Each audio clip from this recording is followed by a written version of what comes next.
Welcome to the channel. I received this lens in a very bad condition.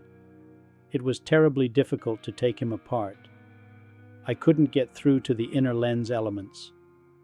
There are rumors that Leitz used a glue to join barrels together.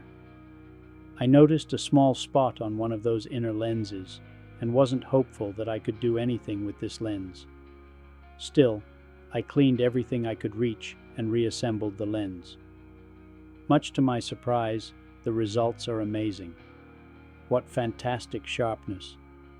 A slow lens, but with the helicoid adapter I was able to get close to 15 centimeters. It was really worth all the effort.